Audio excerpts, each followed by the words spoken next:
Ready for some heresy, kids? War Pugs, it's PancreasNoWork talking about how 40k isn't that overpowered. Put down your pitchforks. Put them down. Fact of the matter is, when people talk about 40k, they really do start going ham on legitimately everything. They just legitimately go as ham as possible. But 40k has weaknesses. 40k has some intensive weaknesses that nobody really likes to talk about. If you ask me, I talk about it. And I'm the first one to say when I think that another universe will be able to sit there and do some serious work to 40k. I mean, that's just brass tacks. It's going to happen. If you take a look at the Flood from Halo, the Flood would be an absolute monstrosity to deal with for any 40k's like time period. Possibly excluding the Great Crusade. Other than that, though, I mean, you're still looking at a level of war on the level of or more, damaging than the Ragdan Genocides. But at the same time, people think that certain factions would roll over, like the UNSC would roll over. That would be no thing. The Covenant might be a different story. They'd be on a. I continuously say they'd be on the same kind of power level as probably the Tau when it comes to 40k itself. Probably a little bit more powerful. And for anybody that thinks that the Tau and the Covenant would get along, I hate to tell you guys, I don't think they would. Just saying, the greater good would conflict with the great journey. In any case, we're going to get into this. 40k isn't that overpowered. Let's go, Pancreas. Let's see it. That's right. You have eyes. You read the video title. Yes, I did. Let's get right to the chase. Let's I go. don't think 40k is that OP as a setting. Now, for those of you who are a bit observant and haven't already started typing some real colorful comments for me, you'll notice the great big "that" in the title. Right. 40k is pretty OP. Yes. It's got rocket launcher grenade rifles as a standard weapon for one of its factions. The Necrons have that funny button that can accidentally start a cascade of supernovas across the galaxy. And all that dark age of technology stuff that only ever gets brought into play when someone wants to make a point about 40k being OP. I would bring up references to Star Trek phasers and the deflector dish and all that kind of stuff. It's a MacGuffin, guys. It's a MacGuffin. Setting is nuts, but I've gazed into the abyss of what's truly considered overpowered, and there's a lot of stuff that can beat it. A pretty good amount, actually. I've thought about how to phrase it best, and I think I've finally figured it out. 40k is like Ornstein and Smo from Dark Souls. If you want to get to the real big boys of the game, you gotta get through them first. And if you want your franchise to be considered truly ball-bustingly OP, you gotta get past the kind of crap 40k has in it. Please make all sorts of jokes about how 40k is the Dark Souls of Ornstein and Smo or whatever. It's a dead meme, and 40k is nothing if not welcoming to dead memes. So here's one more video to add to the pile of them I've made comparing other settings to 40k. Something small and easy to end the year on, yeah? For those of you with similar views to me, here's a video about nothing of particular importance. For those of you who make 40k your personality, I just have one question to ask. But can the Emperor beat Goku? Before I get started power scaling 40k into the dirt, however, there's something to discuss. Do you like learning? Do you hate school and how tedious and miserable it can be? Well, then have I got the thing for you? Do we have a promotion?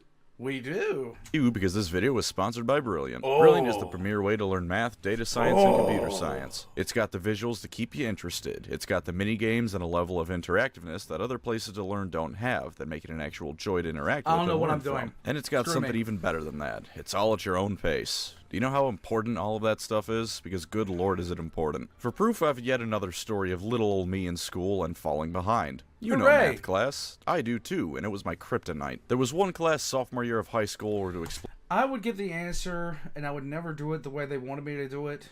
I would find a different way to do it that worked for me, and I always thought it was dumb that even though I'm arriving at the same answer, I'm not allowed to use said answer. And I have to show my work, and I get everything wrong if I don't provide the work the way they taught it. And the way they taught it was really, really dumb, in my opinion. Explain one of the concepts, the teacher just grabbed two pieces of paper and kept jamming them together. Needless to say, this did not help me. Well, with Brilliant, you'll get none of that. The lessons are easy to use, can be retaken as many times as you want, and you can jump in at whatever level you're at. There's no falling behind because you don't get something, and there's no being bored out of your skull because you understand everything perfectly. I'd recommend the Data Fundamentals course for a starting course. Everyone can get use out of analyzing data in one shape or another, and because Brilliant is so easy to use and learn from, it's a perfect way to get started on it. And to top it off, I have a wonderful deal for you all. Yay! Using my link in the description or pinned comment, which is also on screen right now, you get 30 days of Brilliant as a completely free trial. As an even better bonus, the first 200 people to use the link get 20% off an annual plan. That's http://brilliant.org/PancreasNoWork/ for a 30 days free trial and 20% off your annual plan for the first 200 to use it. Learning If you want to get smart, check the description below. I'll have that promotion down there. is fun when it isn't made to be miserable, and True. Brilliant's given us all a wonderful way to keep learning no matter what age or level we're at. Get Brilliant today and start learning now. Alright, let's start listing off franchises. This will all be rather light on specifics, by the way. The love I have for Halo, or Obsession, if you're feeling less generous, isn't quite shared with everything else on this list. Let's start with a pretty common one.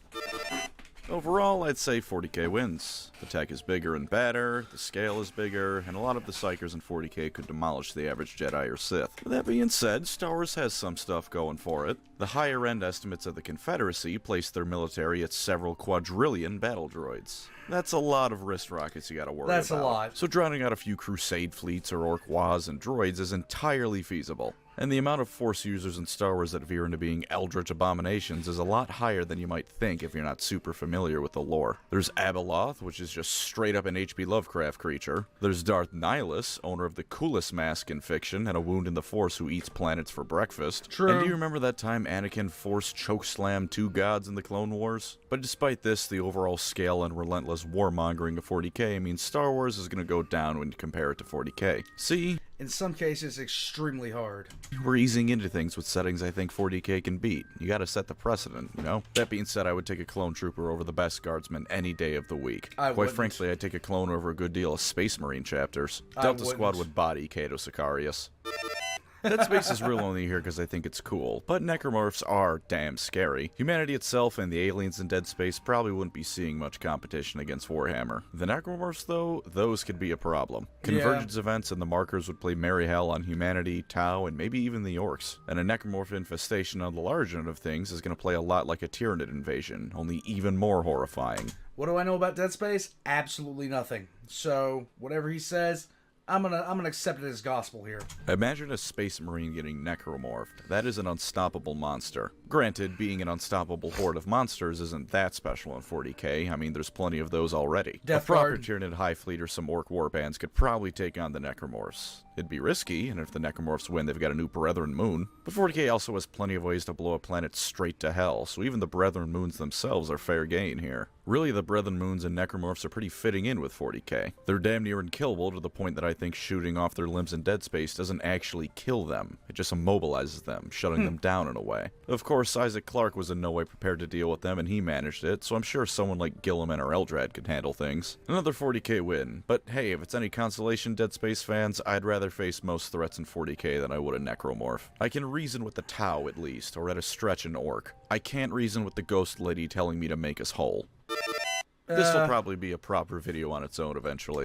No, this is a stomping. This is an absolute stomping. Since I've been getting more and more into BattleTech as time goes on. That's for later, though. For now, I'll just say that on the grand scale, it's a pretty grim scenario for BattleTech in this matchup. It's centered around a couple thousand planets over a roughly 500 light-year radius. That's the Inner Sphere, where most of the cool stuff in the setting goes down. It contains all the great houses, what was once Star League, and it's just about all the damn clanner scum care about. Through sheer industry and scale alone, BattleTech loses to 40k. But saying that, on an individual level, I'd wager it's a much closer fight. Of course, even the mighty Atlas isn't going to be squaring up with a Warlord Titan. No. But come down to the scale of knights, and now we're talking about a real fight. While true, I would argue that even the most fearsome assault mechs are only equal to knights, battle mechs have a lot more in the way of versatility. A battle mech is a catch-all term for warfare platforms that can do any number of roles and also happen to walk on 2 legs. While there are numerous different kinds of Imperial Knights, you can safely assume they're in one of 2 categories. They're either going to shoot you with cannons, or they're going to try and chop you up with big chainswords. Right. Battle mechs, meanwhile, can be scouts, artillery, massive platforms of light weaponry, and more. Some might as well just be a big gun with legs, such as an urban mech pilot pilot armed with little more than his AC-20 and a very hateful attitude towards anything larger than 40 tons. Some have melee weapons, because even in a setting as relatively grounded as BattleTech, there are going to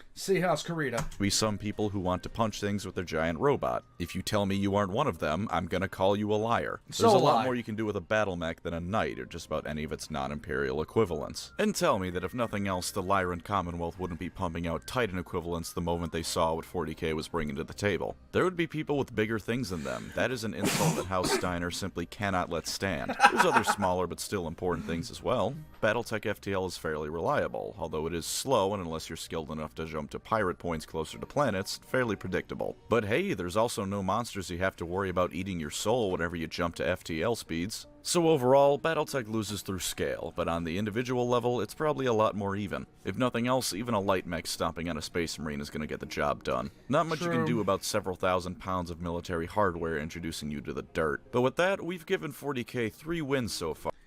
I don't even think it'd be close for BattleTech. I just don't think it would be in any way, shape, or form close. Like,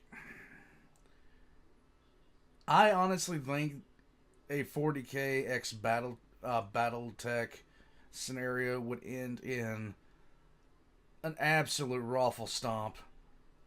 And even the mechanicists would be sitting there going, they wouldn't want a lot of the tech, because mechs are not common enough.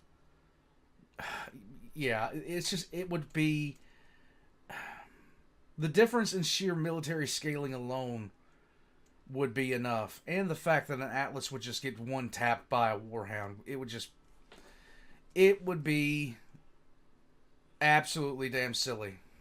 So I think it's about time to fix that. Let's go. Put MCU slop or whatever abomination of filmmaking DC is putting out next out of your mind. I'm mostly talking comics. At their worst, just as bad in their way, but at least no one's been shoving them down my throat for the last 15 years. Okay. Now, if you're thinking on the lower end of things, then yeah, these guys are getting bodied. What the hell is the Green Arrow gonna do against the Space Marine? And if you're a lot, actually. The kind of person who thinks Batman can prep time his way into fighting the Swarm Lord or Imhotech, I hate you. Prep time is what Batman fans use when they know they're full of shit. Of course, I do the same thing whenever people bring up Halo and the Halo array, so maybe I shouldn't throw rocks in my comfy glass house. I'm talking about the higher end stuff of the comics, like the Lantern Corps. They protect the entire universe. They could absolutely deal with the people in the 40k universe. It'd take some effort, and they definitely wouldn't come away from it cleanly, but they could get it done. Or, you know, Superman? What the hell is a Bloodthirster gonna do against the Man of Steel? He's basically incorruptible, and he's more or less a physical god. No one's touching him. Or the Flash, who's so fast to make Superman look like he's moving through syrup. And that's not even getting into the things like Galactus, who might as well be a Catan. There's all sorts of powerful beings in Marvel and DC that at the higher end of things make the 40k galaxy look pathetically weak. Sure, at the lower end of things, 40k is gonna stomp. I don't think Spider-Man can quip his way out of getting his head melted by Cairo's Fate Weaver. But that version of Superman where he sat in the sun for millions of years just absorbing more power, yeah, he's bodying anything the setting can throw at him. Or hell, Thanos. He casts Finger Snap. 40k is now half empty. God forbid there's any crossover beyond Marvel writing some Marnius Calgar books, though. I don't need half the Eldar lore getting sapped away. They're starving as it is. Can we get more Eldar lore, please? Just, can we get some shit from before the fall?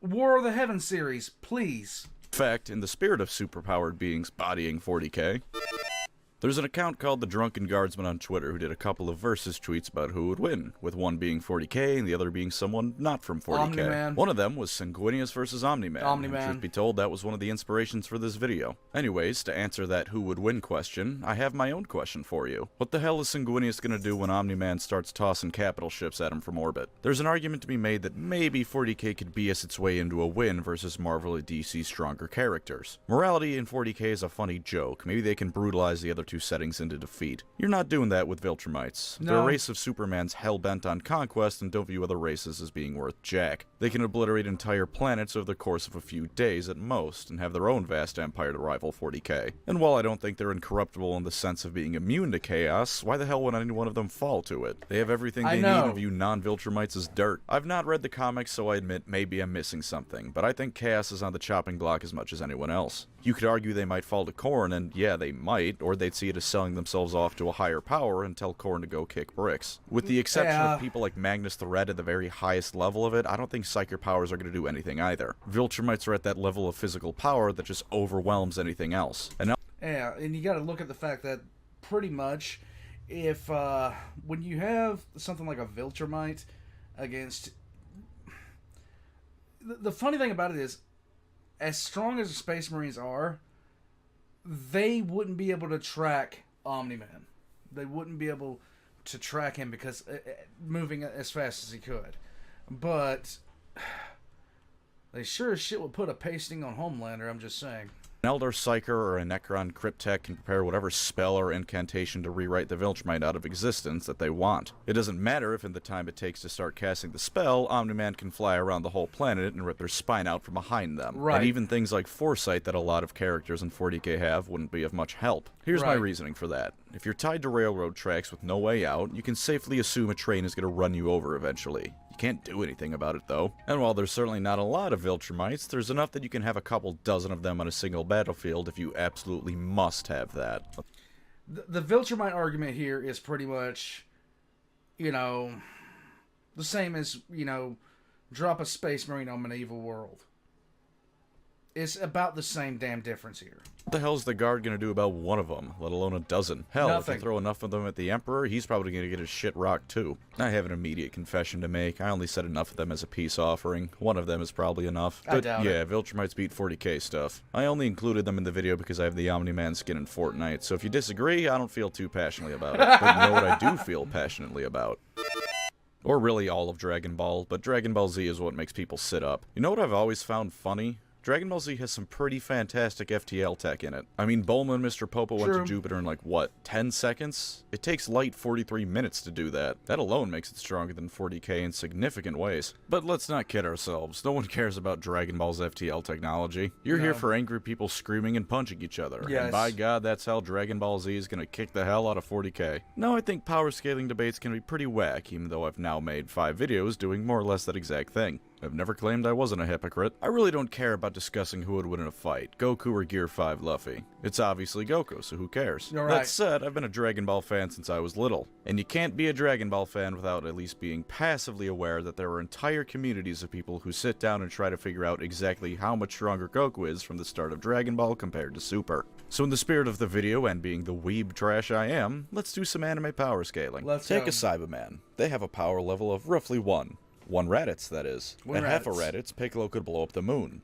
Hell, at like a quart of a Raditz tops, Master Roshi blew up the moon. At 15 Raditz, Vegeta could blow up the Earth. To stop ripping off Dragon Ball Z Abridged, Frieza at less than 1% of his power destroyed the strongest warrior race in existence with a single finger, who themselves could take out entire planets worth of people as infants. What the hell is anyone in 40k short of maybe the gods gonna do when the Saiyan drop pods start landing? To be fair, if any of the people in this video are gonna do something like Fall to Chaos, it'd be the Saiyans. Bloodthirsty maniacs sound like the perfect thing for Khorne, and I imagine at least a good chunk of them would probably embrace it wholeheartedly. Khorne like that and Slanesh. Strong warriors and fighting, Saiyans like strong warriors and fighting. Can you imagine a Saiyan demon prince? To hell with the Primarchs, Catan aren't walking away from that fight. Maybe that's how the Silent King shattered them all. He ripped open a rift to Dragon Ball and grabbed a couple of Saiyans to throw at the problem. And of course, named characters. Krillin is already obliterating anyone the setting can throw at him. Nah, you know what? I'm not taking the favoritism far enough. Yamcha could probably do it by the Cell Saga at the latest. But let's highlight my favorite of them all, Vegeta. As a good way to know if I'm absolutely hammered, see if I'm excessively posting about Vegeta on Twitter. He's great, and he'd rip 40k apart if he felt like it. Nothing's stopping him, because at his level, fighting is the kind of thing that can start shaking the universe apart, like Goku and Beerus almost did. Psyker powers, you might say, since that's the default for whenever 40k faces a threat. Saiyans have no defense against magic, and I guess that's fair. It's not like Vegeta's ever fought someone who... But the sheer fact of the matter is, the people that are strong enough, the Psykers that will be strong enough to actually do something, there's not that many of them. Is both overwhelmingly powerful and psychic. It's not like Vegeta's ever fought against someone who's magical in one way or another. It's not like Vegeta's been outright mind-controlled only for him to break free because he's so full of his own shit he just ignores the mind control. He's not just destroying the setting, I'm half convinced he'd become a full-blown chaos god because of how big of an ego he has. All hail Vegeta, the chaos god of pride and not knowing when to quit. Don't forget the gods of destruction, or Zeno, who could just decide 40k has lost existing privileges. There's no fight, no chaos gods or Big E holding off his power, he just waves his hand and no more universe. 40k doesn't even beat Dragon Ball and racism. Until the end of Dragon Ball, Vegeta looked down on everyone who wasn't a Saiyan as dirt, looked down on Saiyans who weren't him as dirt, and looked down on Goku like he was dirt covered in vomit. And of course, who can forget about Frieza? Frieza would make the Eldar uncomfortable with how often he calls someone a monkey. You can find compilations of Frieza saying monkey on YouTube. One of them is over 3 minutes long of racial slurs. Frieza's the best villain, truly. But yeah, Dragon Ball stomps. I made a community post about this a while ago because I decided that, yeah, I should make a Dragon Ball 40k video. I don't know why I thought that was a good idea, but I did. So here's the abridged version, since it's about the most I can make. And see, the thing about it is, if you're taking DBZ and comparing it to 40k, the sheer fact of the matter is it's once again back to the power scaling argument that I always seem to have when I'm comparing two universes. You look at, going back, Piccolo blows up the moon with a power level of barely anything. Barely anything compared to where everybody was at the stop. So he had a power level maybe around 750 tops when he blew up the moon. I mean, addition, it's kind of fucking silly, to be honest with you. Without it being a pretty shite video even by my standards. God, I'm the cleverest man around, aren't I? Yes. Get it? The abridged version? Because Dragon Ball Z abridged? Get it? Do you get the funny joke? I'm moving on now.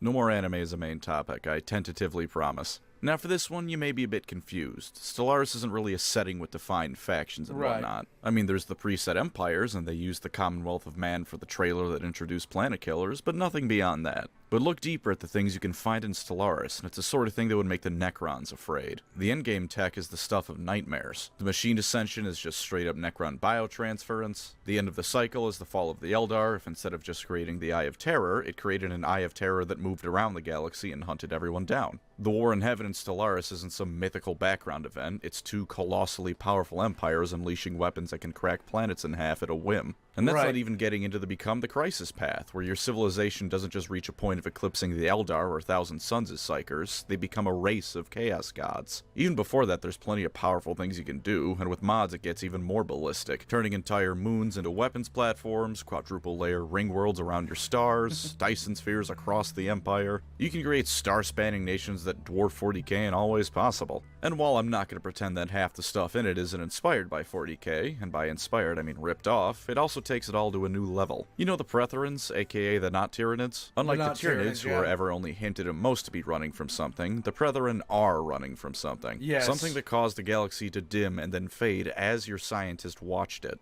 And to top it off, the atrocities you can commit in Stellaris even eclipse 40k. Sure, you can do the classic kill all aliens thing and recreate the Imperium of Man for the 1000th time. No judgment here, every Stellaris player has done it. Yes. The game encourages you to be a monster, not 80% of the time, that's my goal. just because of the buffs, but because it means the endgame won't be running at 10 frames a second because there's just too many different empires in the galaxy. Right. But the things people have done in that game, my god. My favorite is the guy who enslaved part of an empire, turned the citizens into food, and then set up a trade agreement with the former empire to give them food. That mad bastard turned a species into snacks and then sold them back to their fellows. Pay attention, Black Library writers. That's how you write a war crime.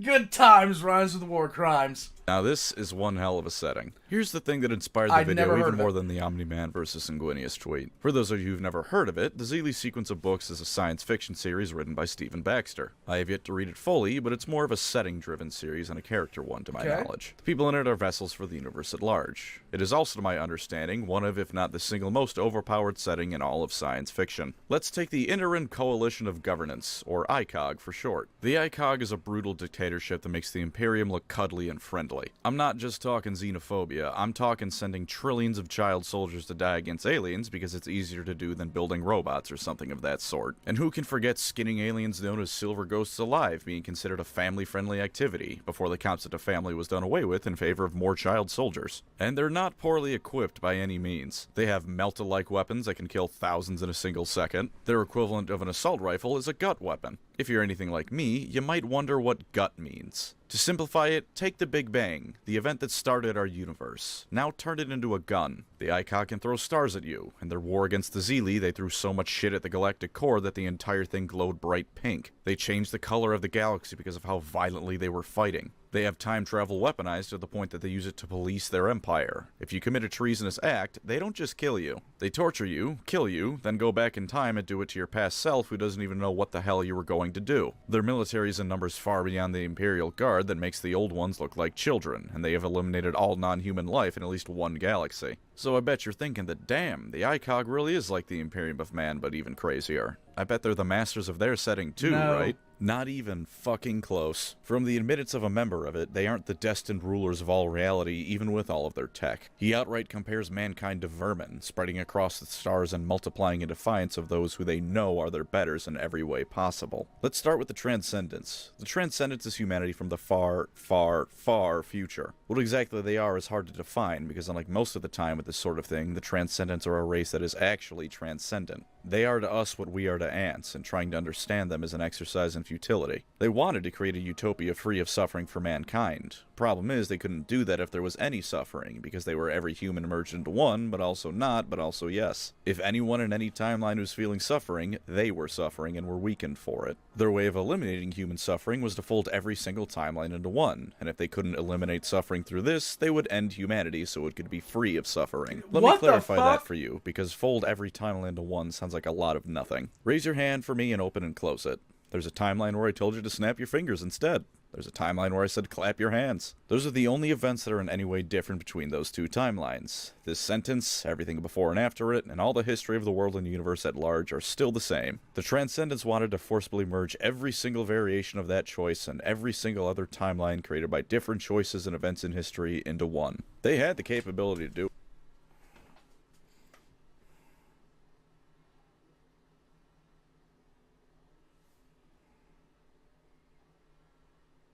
Don't think about that too deep. You'll give yourself a headache.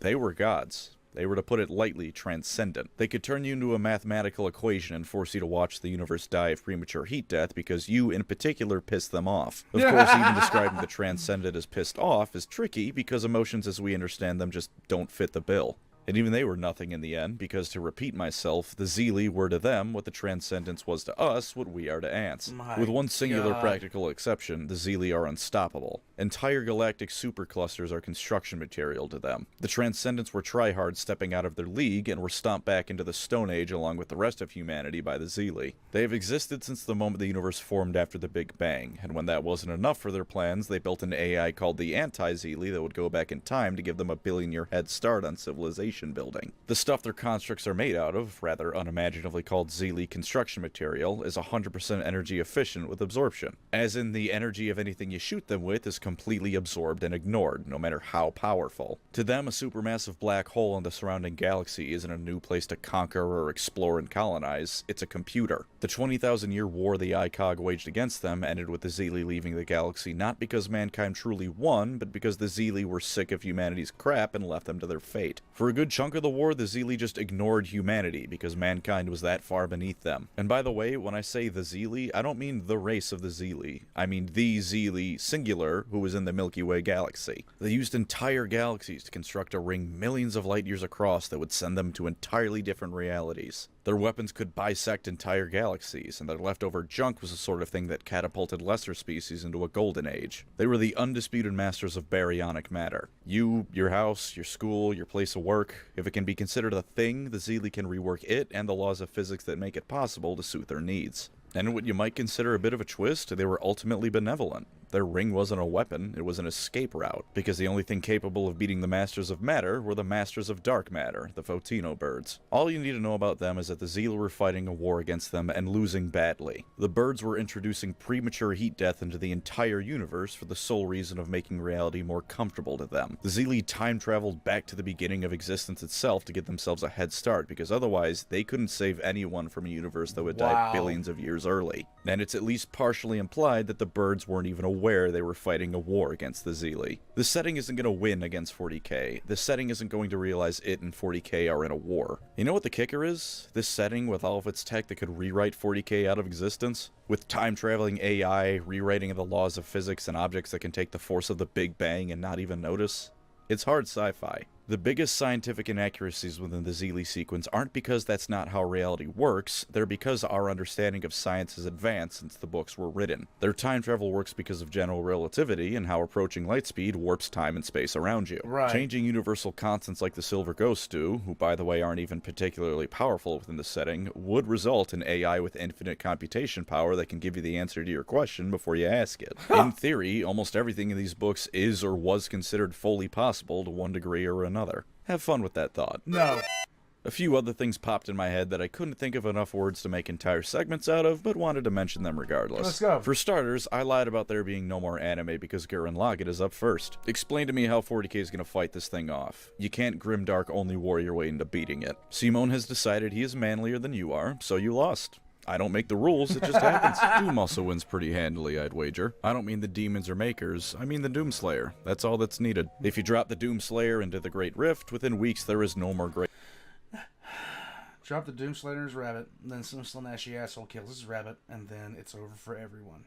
Rift, and everyone else would be too terrified of the guy to do anything about him. Except Malum Cato, maybe. They'd probably be good friends. And individual beings from Age of Sigmar could probably do pretty well in 40k. This is another one of those things that would probably be worth its own video, but in brief, the gods and the morons would do just fine if nothing else. Nagash would very promptly become ascendant in a way like never before because there was a whole lot of death going around. Tyrion and Teclis could revitalize the Eldar if for no other reason than the elves and the fantasy side of Warhammer are infinitely more competent than their 40k cousins. And if you drop the Great Horned Rat into 40k, he probably wouldn't even realize he's in the wrong setting. He just set about making Hive Worlds somehow even worse to live on than they already are. Right. Oh, and Gotrek. Gotrek would murder anything that tries to get in his way still. Doesn't matter what. He's looking for Felix, and by God, if he has to slaughter demon Primarchs to find him, then that's just what he's gonna do. And really, I think that sums about Gotrek versus Fulgrim. Give me that book. Everything up. I mean, I can keep going with settings, sure, but I wanted a nice variety for the video. Seriously, that's the most impractical axe I've ever seen before in my life. I'm just saying.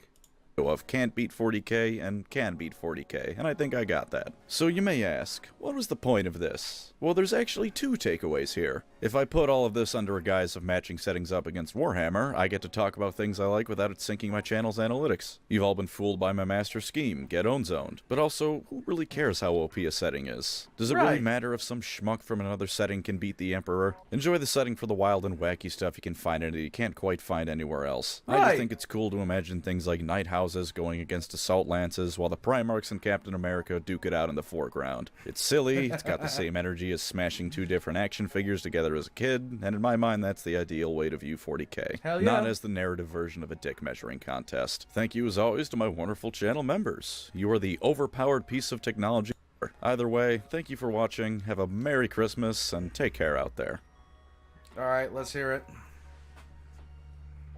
Real talk, when are we getting Warhammer Fortnite collabs? I mean, really, it's well overdue. Cell and Frieza are coming, and that's not even the first Dragon Ball collab. Where's the love for Warhammer? Let me drop into a game with a Space Marine, a Stormcast Eternal, Felix, and Karl Franz. It's easy money, GW. You know the opportunity's there, you just gotta reach out and grab it.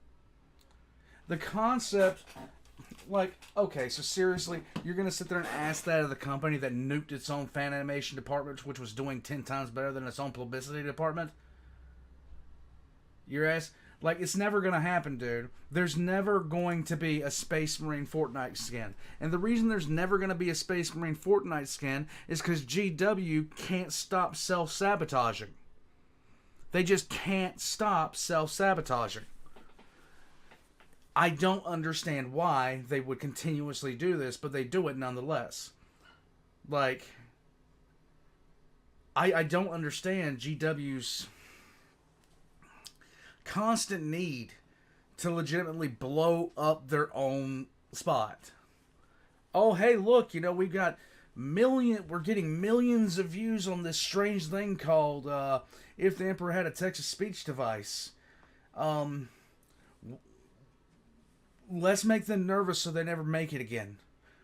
Look, this thing called Astartes has millions upon, like, close to 100 million views. Let's shut it down. Why? Why? You had people that had never heard of 40K before learning about 40K. So much of my own community comes from people learning about 40K through text-to-speech, Astarte, Sodas, all those other kinds of people that they then nuked.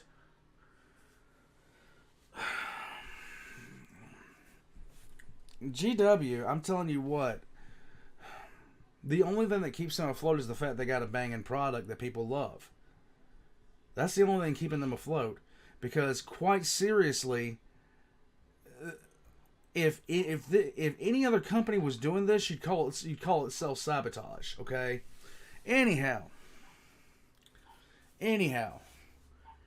no, Warhammer 40K is not the end-all be-all. It is not the end-all be-all. It is relatively insane. I've said it before and I'll say it again. Star Wars versus 40K it'd be an extinction level event. Star Trek versus 40K would be an absolute raffle stomp. BattleTech versus 40K, even worse than Star Trek. But some of the other settings, like the Flood in 40K, would be a disaster.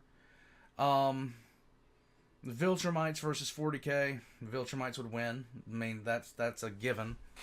Just the best thing that we have can barely keep them tracked visually. So, there's that. But when people sit there and they get all upset, that's the thing that I don't understand.